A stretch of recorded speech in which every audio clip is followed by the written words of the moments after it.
5장. 사람들이 예수님께 몰려들어 하나님의 말씀을 듣고 있을 때였습니다. 예수님은 게네사렛 호숫가에 서 계셨습니다. 예수님께서 호숫가에 배 두 척이 놓여 있는 것을 보셨습니다. 어부들은 배에서 내려 그물을 싣고 있었습니다. 예수님께서 그중 하나인 시몬의 배에 오르셨습니다. 예수님께서 시몬에게 배를 육지로부터 조금 떼어 놓으라고 하시고 배에 앉으셔서 사람들을 가르치셨습니다. 말씀을 다 마치시고 예수님께서 시몬에게 말씀하셨습니다. 깊은 데로 가서 그물을 내려 고기를 잡으라. 시몬이 대답하였습니다. 선생님, 우리가 밤새도록 수고하였지만 아무것도 잡지 못했습니다. 그러나 선생님의 말씀대로 그물을 내리겠습니다. 그대로 하니 고기를 그물이 찢어질 정도로 많이 잡게 되었습니다. 그래서 다른 배에 있는 동료들에게 손짓을 하여 도와달라고 하였습니다. 그들이 와서 고기를 두 배에 가득 채우니 배가 가라앉을 지경이었습니다. 시몬 베드로가 이것을 보고 예수님의 무릎 앞에 엎드려 말했습니다. 주님, 제게서 떠나 주십시오. 저는 죄인입니다. 베드로와 그와 함께 있던 동료들은 자신들이 잡은 고기를 보고 놀랐던 것입니다. 세베대의 아들이면서 시몬의 동료인 야고보와 요한도 놀랐습니다.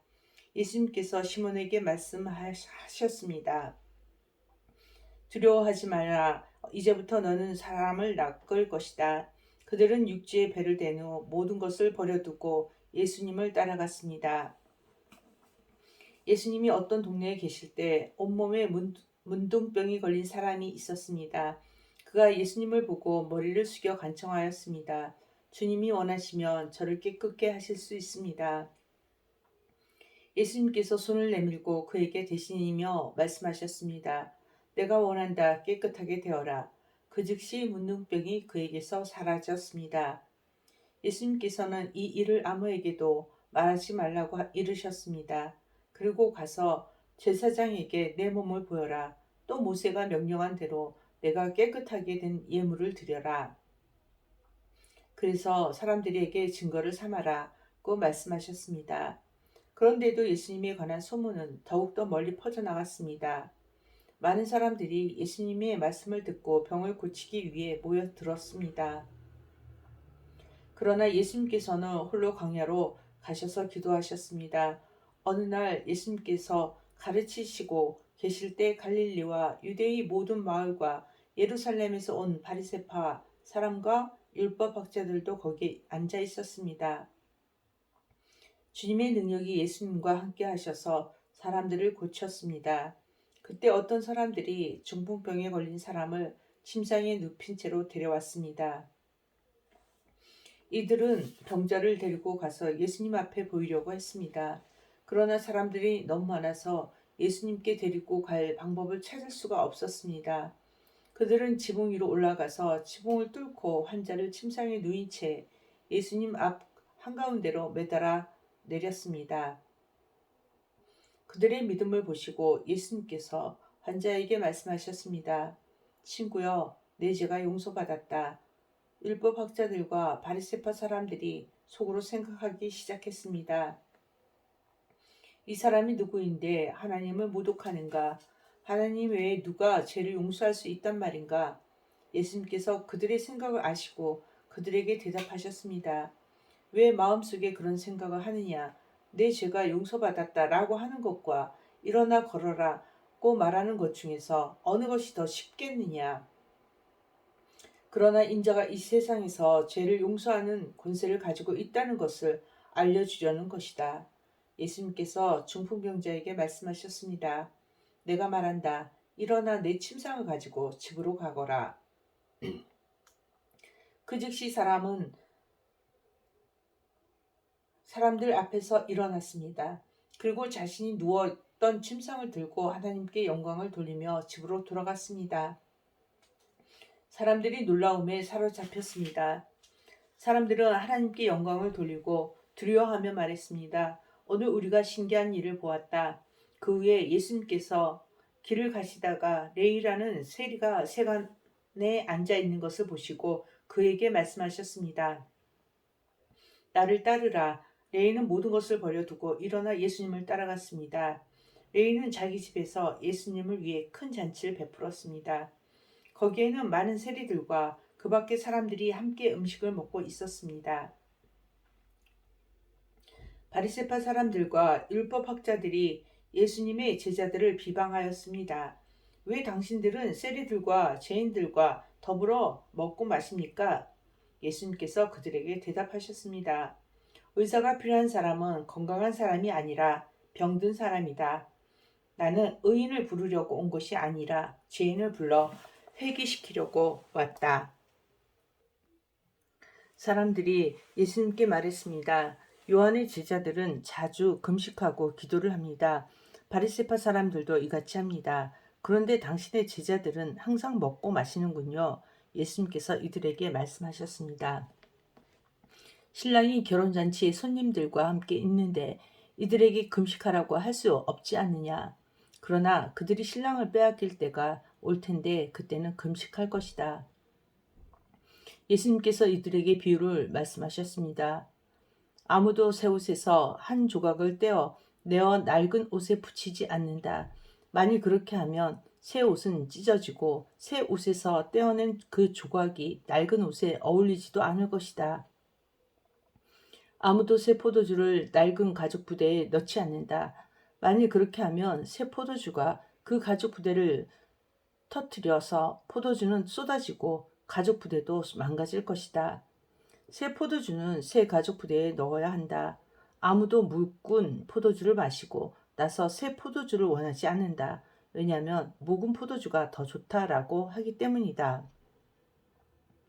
6장 안식일에 예수님께서 밀밭 사이로 지나가셨습니다. 제자들이 밀 이삭을 잘라 손으로 비벼서 먹었습니다. 그러자 몇몇 바리새파 사람들이 말했습니다. 어찌하여 당신들은 안식일에 해서는 안 되는 일을 합니까? 예수님께서 그들에게 대답하셨습니다. 너희들은 다윗과 그 부하들이 굶주렸을 때 다윗이 한 일을 읽어보지 못했느냐? 다윗은 하나님의 집에 들어가서 제사장들 외에는 그 누구도 먹어서는 안 되는 진설병을 먹고 자기 부하들에게도 주지 않았느냐? 예수님께서 바리새파 사람들에게 말했습니다. 인자는 안식일의 주인이다. 또 다른 안식일에 예수님께서 회당에 가셔서 가르치고 계셨습니다. 거기에 오른손이 오그라든 사람이 있었습니다. 율법학자들과 바리새파 사람들이 예수님께서 안식일에 사람을 고치시는지 보기 위해 살피고 있었습니다. 그들은 예수님을 고소할 거리를 찾으려고 하였습니다. 예수님께서 그들의 생각을 아시고 손이 오그라든 사람에게 말씀하셨습니다. 일어나 앞으로 나오너라. 그러자 그 사람이 일어나 앞으로 나왔습니다. 예수님께서 말씀하셨습니다. 너희에게 묻겠다. 안식일에 선한 일을 하는 것이 옳으냐? 악한 일을 하는 것이 옳으냐? 생명을 살리는 것이 옳으냐? 죽이는 것이 옳으냐? 예수님께서 주위에 있는 사람들을 둘러보신 후 그 사람에게 말씀하셨습니다. 내 손을 내밀어라. 그 사람이 그렇게 하니 그의 손이 회복되었습니다. 그러자 그들은 화가 나서 예수님을 어떻게 처리할까 하고 서로 의논하였습니다. 그때 예수님께서 기도하러 산으로 올라가셨습니다. 예수님께서 밤을 지새며 하나님께 기도하였습니다. 날이 밝자 예수님께서 제자들을 부르셨습니다. 그리고 그들 중에서 12명을 뽑아 사도라고 부르셨습니다. 이들은 예수님께서 베드로라는 이름을 지어주신 시몬과 그의 동생 안드레, 그리고 야고보와 요한, 그리고 빌립과 바돌로메, 그리고 마테와 도마, 알페오의 아들 야고보와 열심파라고 불리는 시몬, 야고보의 아들 유다와 배반자가 된 가룟 유다였습니다. 예수님께서 제자들과 함께 산에서 내려와 평지에 서 계셨습니다.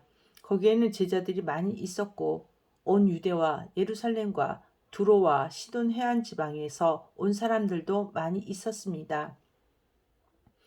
그들은 예수님의 말씀도 듣고 자신들의 병도 치료받으려고 왔습니다.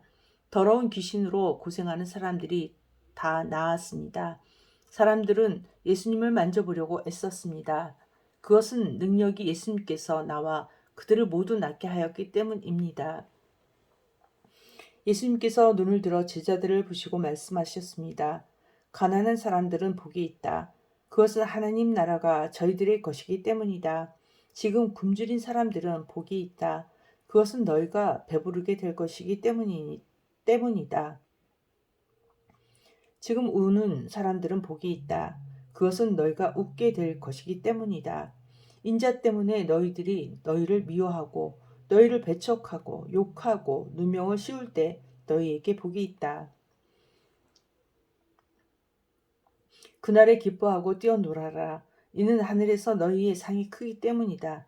그들의 조상들도 예언자들을 그렇게 대하였다. 그러나 너희 부자들은 화가 있다. 너희는 이미 위로를 다 받았다. 지금 배부른 너희들은 화가 있다. 너희가 굶주리게 될 것이다. 지금 웃는 사람들은 화가 있다. 너희가 슬퍼하며 울게 될 것이다. 모든 사람들이 너희를 칭찬할 때에 화가 있다. 그들의 조상들도 거짓 예언자들을 그렇게 대하였다. 내 말을 듣는 너희에게 말한다. 너희 원수를 사랑하고 너희를 미워하는 사람들에게 잘해 주어라. 너희를 저주하는 사람들을 축복하고 너희를 모욕하는 사람을 위해 기도하여라. 누가 내 뺨을 치거든 다른 뺨도 돌려대라.